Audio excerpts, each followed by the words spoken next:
हरे कृष्णा। आज चर्चा करने का प्रयास करेंगे 10वें अध्याय का 8वां श्लोक।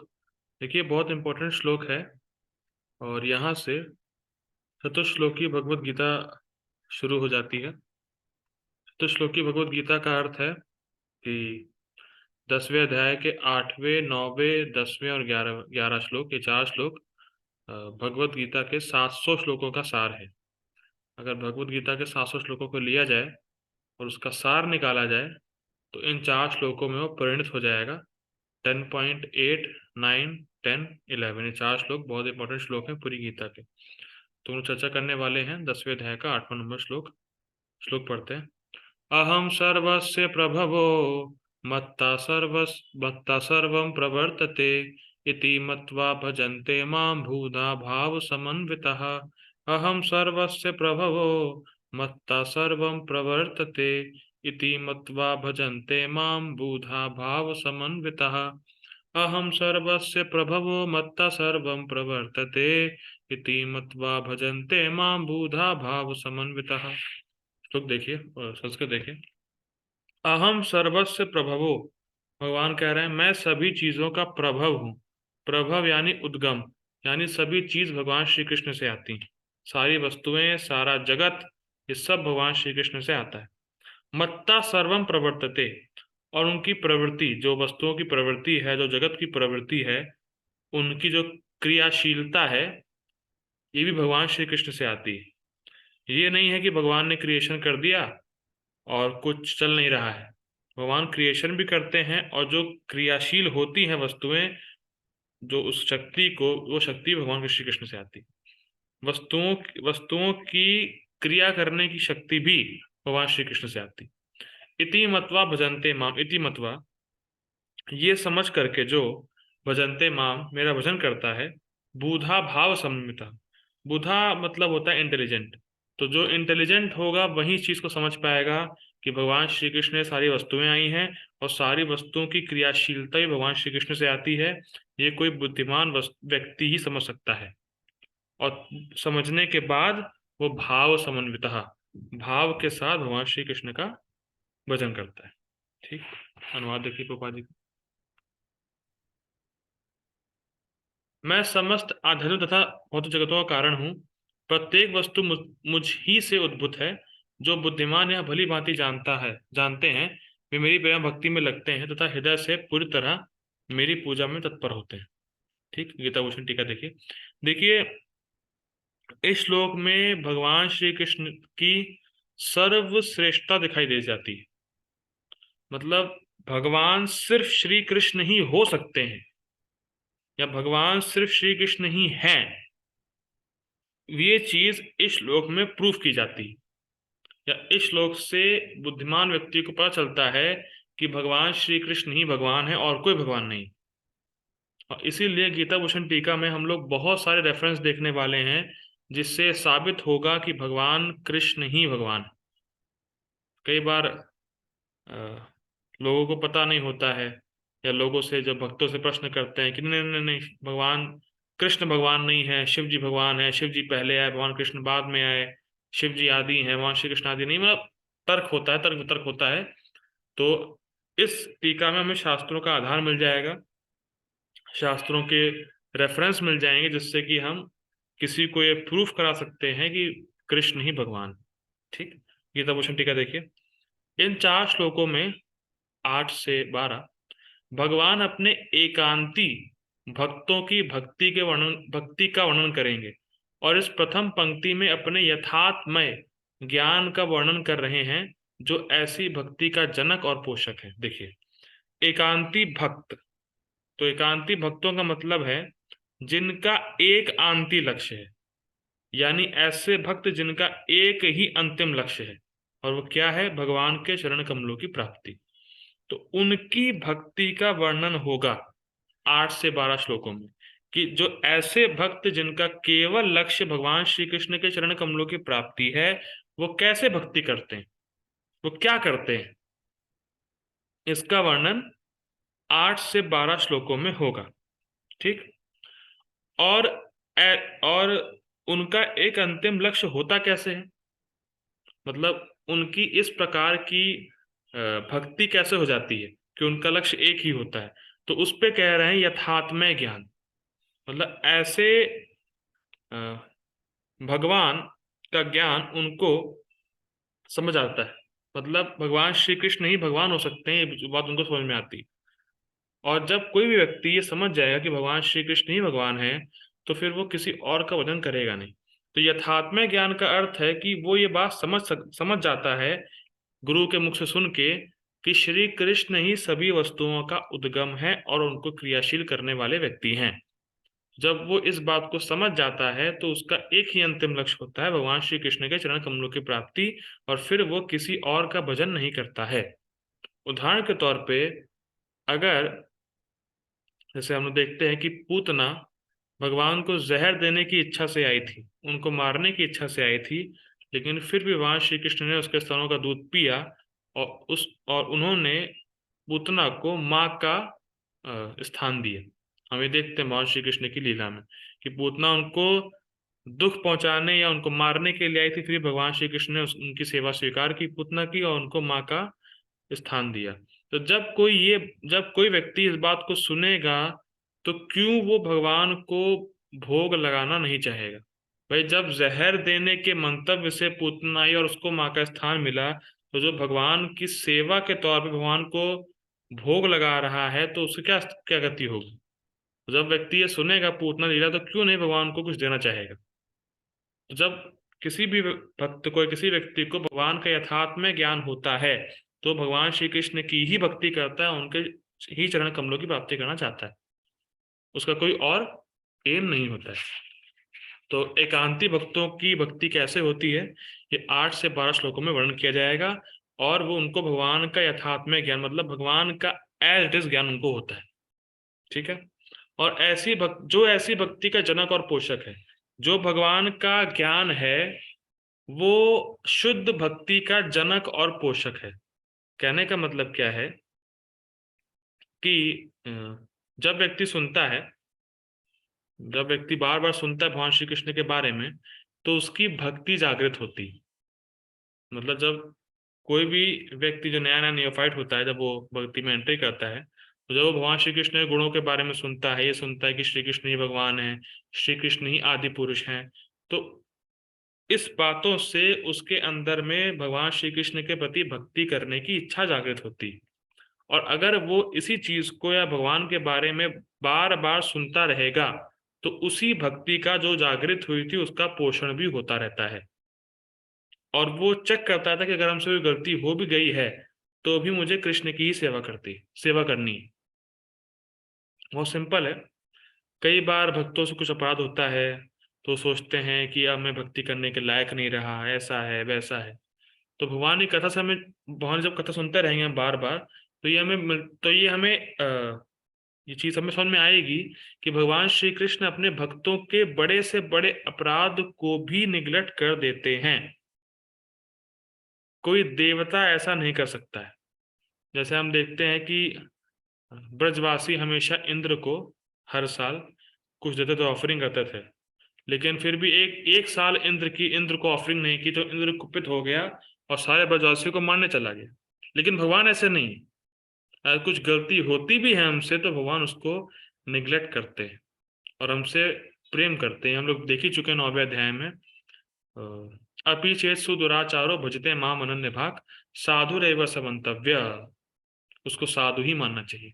तो जब ये सुनेगा व्यक्ति, उससे कुछ गलती भी हो जाएगी तो भी वो भगवान श्री कृष्ण की भक्ति को नहीं छोड़ेगा। तो ऐसा ज्ञान, भगवान का तत्व में ज्ञान शुद्ध भक्ति का जनक है, उसको जागृत करता है और उसका पोषक, मतलब उसको बनाए रखता है।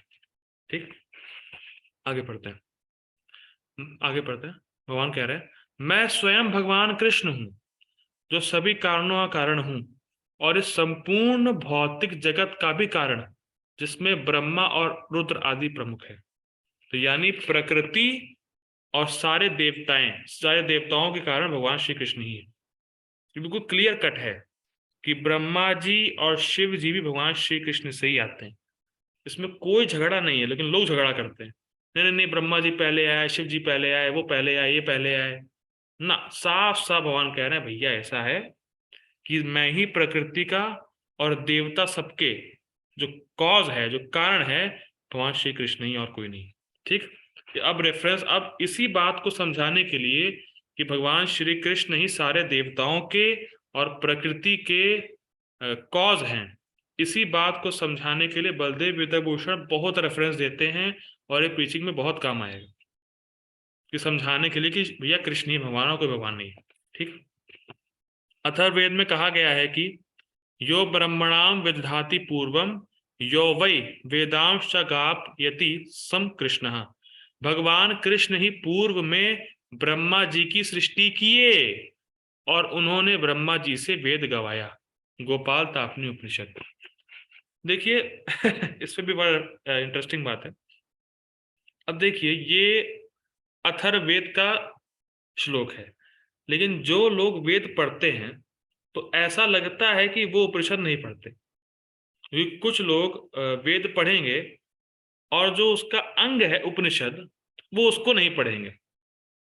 अगर कहा जाए कि भैया देखो कृष्ण भगवान, देखो अथर्ववेद में लिखा है, उपनिषद में लिखा है, नहीं उपनिषद हम नहीं मानते, हम वेद पढ़ते हैं, उपनिषद नहीं मानते। अरे भाई, वेदों का अंग ही है उपनिषद, तो आप कुछ बातें मान रहे हैं, कुछ नहीं मान रहे, कुछ पढ़ रहे, कुछ नहीं पढ़ रहे, ये क्या बात है? ये तो अर्थकुटी न्याय हो गया। तो जहां कृष्ण को भगवान बताया जाता है, वो शास्त्र लोग नहीं पढ़ते। भाई जिसको भगवान, जिस व्यक्ति को नहीं मानना है कृष्ण भगवान है, तो वो सब कुछ पढ़ेगा, लेकिन वो पार्ट छोड़ देगा जहां बताया जाएगा कृष्ण भगवान है। तो डायरेक्ट बोलो ना कि हम कृष्ण को भगवान मानना नहीं चाहते।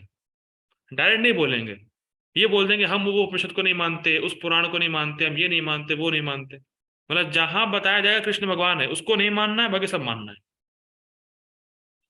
पहले कहते हैं कि हम पुराण नहीं मानेंगे, क्योंकि भागवत पुराण में, भागवत पुराण सभी पुराणों का सार है भागवत पुराण, और सभी वेदों का सार है भागवतम।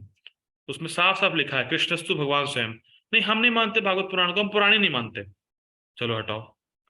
उपनिषद में दिखाते हैं मंत्र को, नहीं हम उपनिषद भी नहीं मानते। तो फिर जो तुम मानते हो वही मानते रहना चाहते हो, क्या कर सकते हैं? तो जो व्यक्ति कृष्ण को भगवान मानना नहीं चाहता है, उसको आप कितना भी शास्त्र दिखा दे, वो नहीं मानेगा।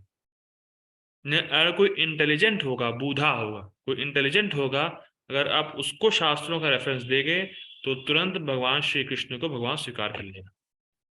ठीक है। तो ये अथर्ववेद का श्लोक था। आगे पढ़ते हैं।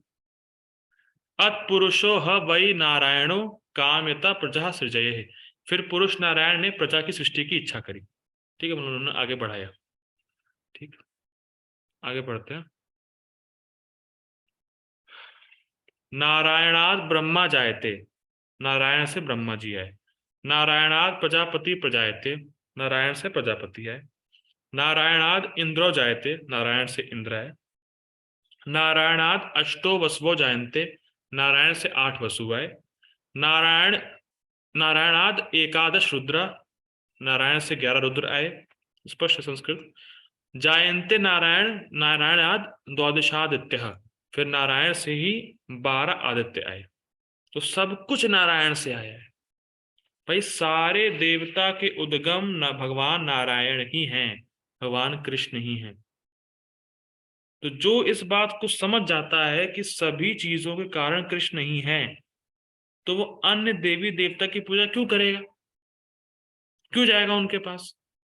भाई सभी देवी देवताओं के कॉज तो आखिर में जाके भगवान श्री कृष्ण ही हैं। तो क्यों कोई व्यक्ति को इंटेलिजेंट होगा तो अन्य देवी देवताओं की पूजा करेगा, उनके पास जाएगा? बिल्कुल साफ साफ लिखा है, देखिए शास्त्रों में कोई मतभेद नहीं है, कोई झगड़ा नहीं है। लोग झगड़ा करते हैं क्योंकि वो शास्त्रों को नहीं जानते। नारायण से ब्रह्मा जी का जन्म हुआ। नारायण से शिव जी का जन्म हुआ था। नारायण से इंद्र का जन्म हुआ था। नारायण से 8 वसुओं का जन्म हुआ। नारायण से 11 रुद्र पैदा हुए। नारायण से 12 आदित्य पैदा हुए थे। ये त्रिपाद विभूति उपनिषद का मंत्र है। ठीक। अच्छा, अब कोई प्रश्न करे, अच्छा नारायण से हुए हैं ना, कृष्ण कहाँ है तुम्हारे? तुम तो कृष्ण कृष्ण बोलते हो, या तो नारायण लिखा है, झूठ बोलते हो। कोई बोले जैसा बोले, कृष्ण तो लिखा नहीं है, नारायण आया है। देखिए, अब देखिए इस पे लिख रहे हैं यहाँ नारायण का अर्थ उत्तर पाठ उसी उपनिषद में से भगवान कृष्ण से ही लेना चाहिए।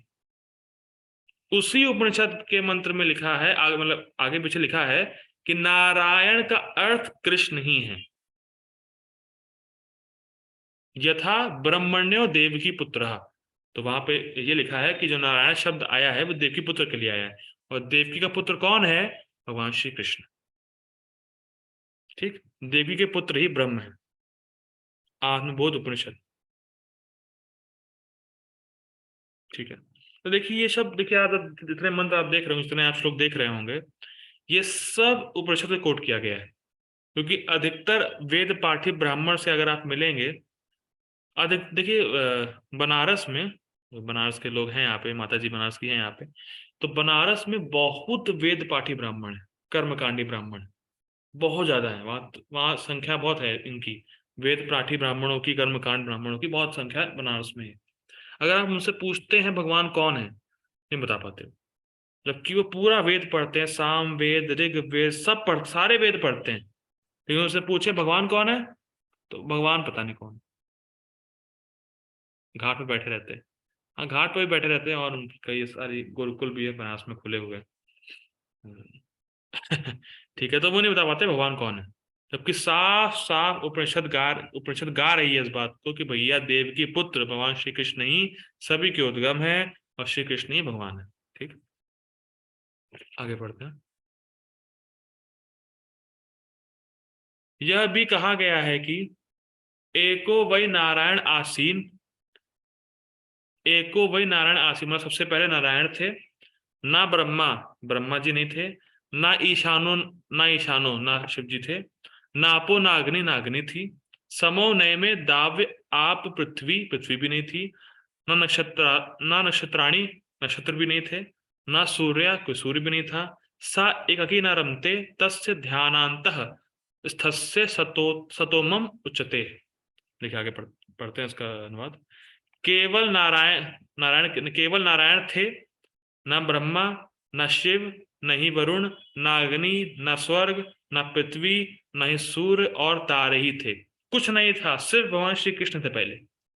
वे एकाकी रमण नहीं करते, वे ही ध्यान के विषय हैं और स्तुत्य हैं। मतलब भगवान श्री कृष्ण अकेले रमण नहीं करते, इसलिए उन्होंने सब कुछ क्रिएशन किया, और वे ही ध्यान के विषय हैं। मतलब भगवान श्री कृष्ण ही आराध्य हैं एकमात्र, और स्तुत्य मतलब उनकी स्तुति गानी चाहिए।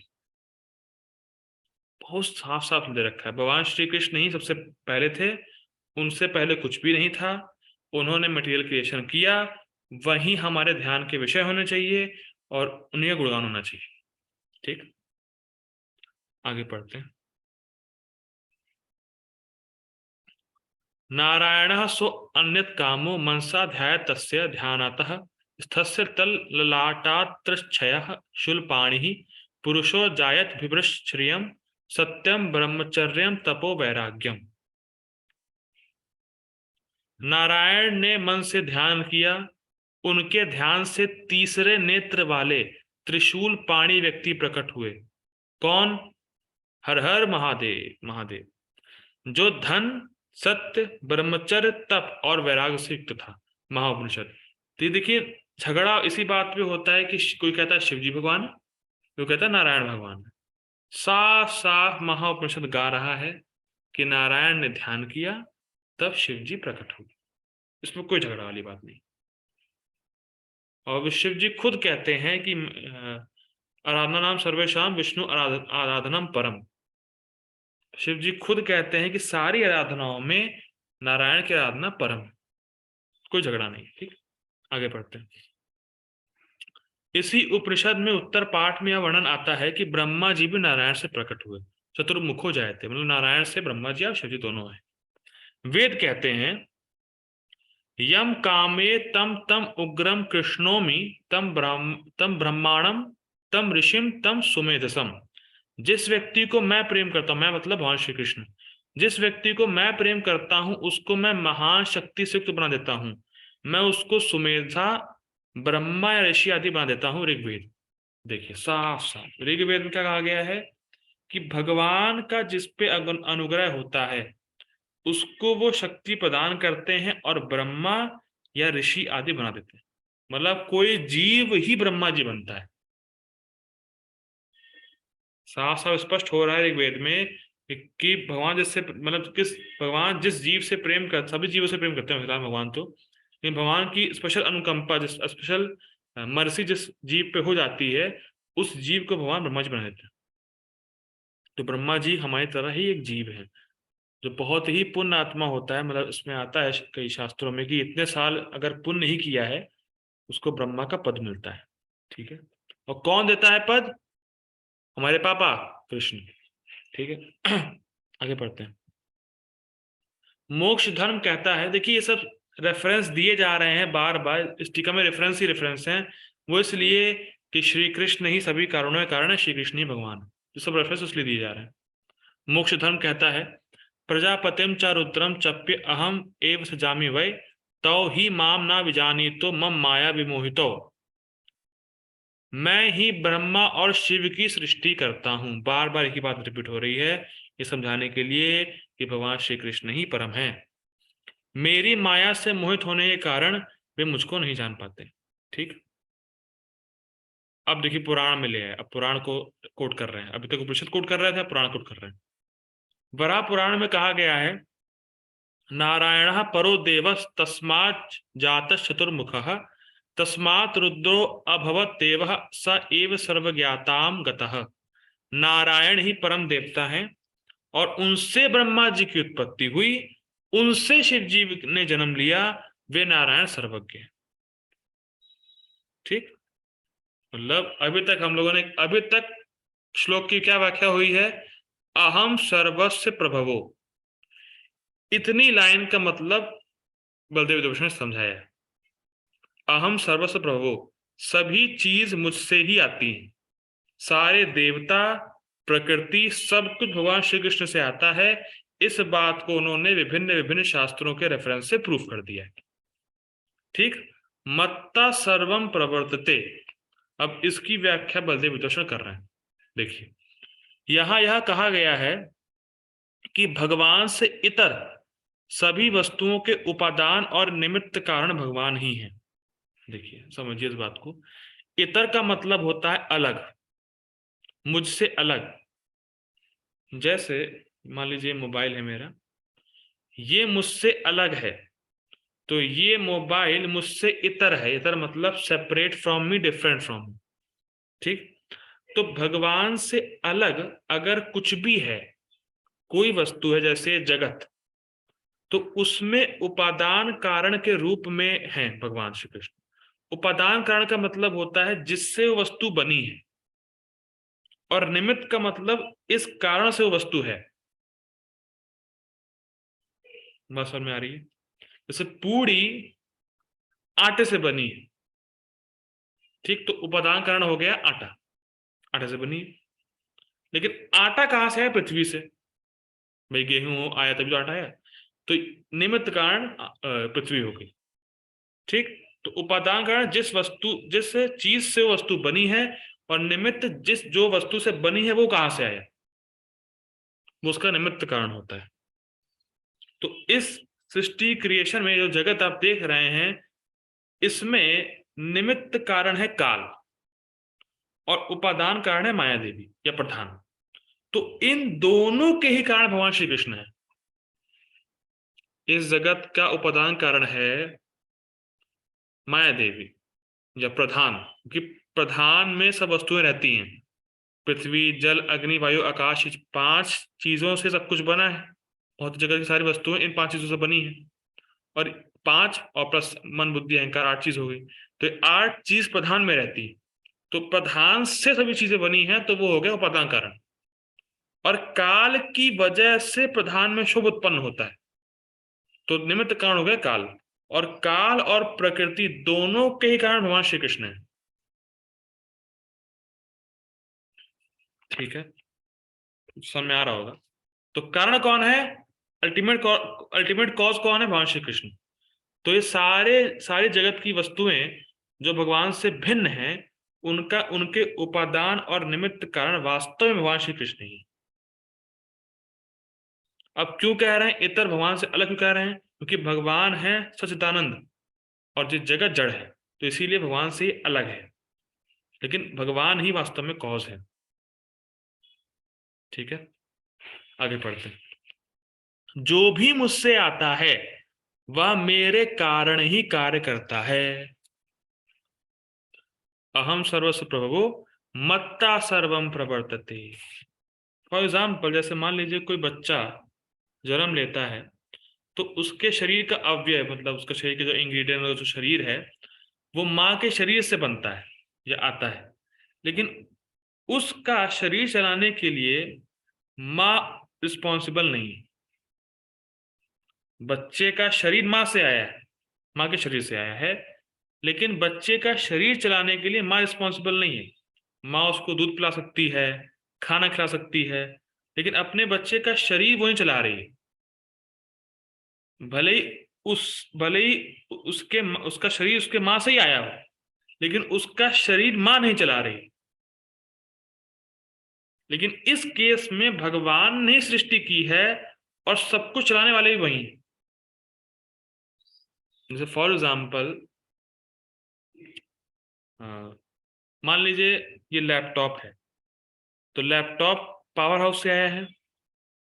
नहीं, लैपटॉप फैक्ट्री से बन के आया है। लेकिन उसको चला कौन रहा है? बिजली।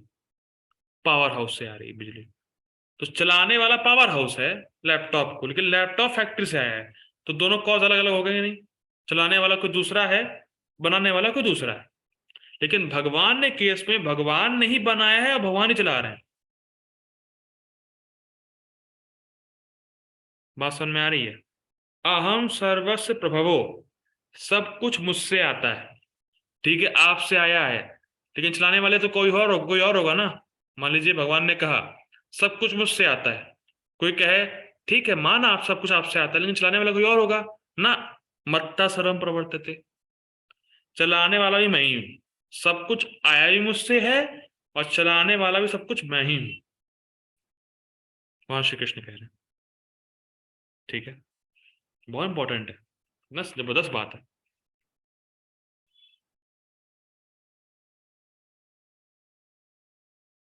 कृष्ण का सब ये माता जी नौवेद है क्या? ये तो चीज थी, दसवां अध्याय चल रहा है। ठीक है ठीक है, हरे कृष्ण। आगे पढ़ते हैं। उनके सभी कार्यकलाप मुझ पर निर्भर करते हैं और मैं सभी का नियंता हूं। ये तो स्पष्ट है, सब करने वाले कृष्ण ही है।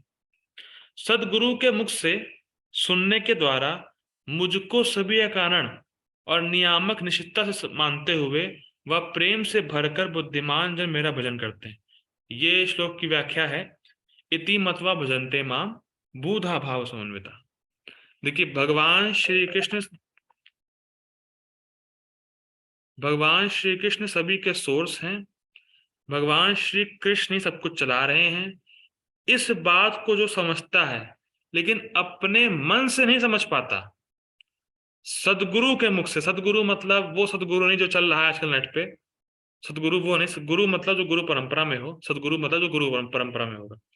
तो जब कोई गुरु जो गुरु परंपरा में होते, प्रमाणिक गुरु के मुंह से सुनने से ये बात समझ में आती कि भगवान श्री कृष्ण ही सभी के आदि हैं, सभी के सोर्स, सभी को वो चला रहे हैं, सभी कुछ उनके कंट्रोल में। तो आंखें मूंद कर हम विश्वास नहीं कर रहे इस बात पे। जो गुरु जी बोल रहे हैं, जो प्रामाणिक गुरु बोल रहे हैं, उनकी बात पे हम विश्वास कर रहे हैं। और वो कैसे बोल रहे हैं? अपने मन से नहीं, वो गीता और भागवत से बोल रहे हैं। ये इंपॉर्टेंट बात है हाँ ठीक है, वो नाम इसीलिए रखा है कि लोग मुझे फॉलो करें और कुछ नहीं ठीक है, वो बात अलग है। तो जो प्रामाणिक गुरु है वो शास्त्रों के आधार पर बातें बोलते हैं, जो हमने देख चुके हैं। साधु, शास्त्र और गुरु, ये तीनों एक ही पहले लाइन में चलते हैं, एक ही साथ चलते हैं, हम देख चुके हैं। तो जो प्रामाणिक गुरु होता है शास्त्रों के आधार पर ये सिद्ध करता है कि भगवान श्री कृष्ण ही भगवान है और उन्हीं का भजन होना चाहिए। तो जब कोई व्यक्ति ऐसे गुरुजनों से सुनता है, शास्त्रों से सुनता है, तो शास्त्रीय श्रद्धा से युक्त होकर इस बात को स्वीकार करता है। और उस शास्त्रीय श्रद्धा से युक्त होकर बिल्कुल निश्चितता से बिल्कुल कंफर्म हो जाता है कि नहीं, कृष्ण ही भगवान है और कोई भगवान नहीं है, और मुझे कृष्ण का ही भजन करना है। तो जो इस बात को समझ जाता है उसको बुद्धिमान जन बोला गया है। वही बुद्धिमान है, बाकी सब मूर्ख हैं। ठीक है, बहुत सुंदर बात है। तो कोई ऐसा नहीं कि अपने मन से ये बात समझ जाए कि भगवान श्री कृष्ण ही भगवान है। नहीं, प्रामाणिक गुरु से और शास्त्रों से समझना पड़ेगा, उसको सदैव स्वीकार करना पड़ेगा, और फिर उनका भजन करना पड़ेगा। जो ऐसा करता है वही बुद्धिमान है, और बाकी सब मूर्ख है। ठीक है, तो हम लोगों ने क्या देखा टीका में, तात्पर्य हम लोग कर लेंगे। तो हम लोगों ने देखिए, ये देखा,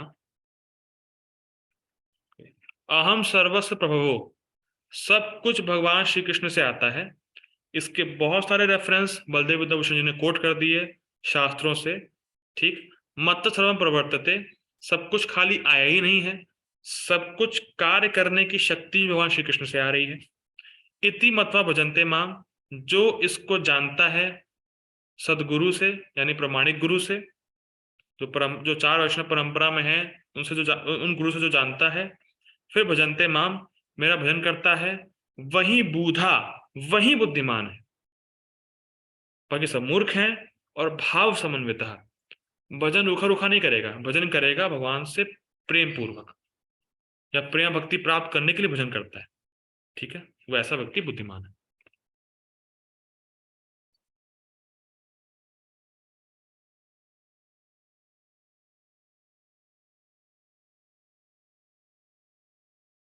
ठीक है, ठीक है, हम लोग ये रुकते हैं आज, हम लोग कल प्रॉपर देखेंगे। ठीक है, अब महाजी का लेक्चर चलेगा। So please join again for Mahaji का लेक्चर। हरे कृष्ण। चलो, प्रभुपाद की जय, श्री भगवद गीता की जय। हरे कृष्ण।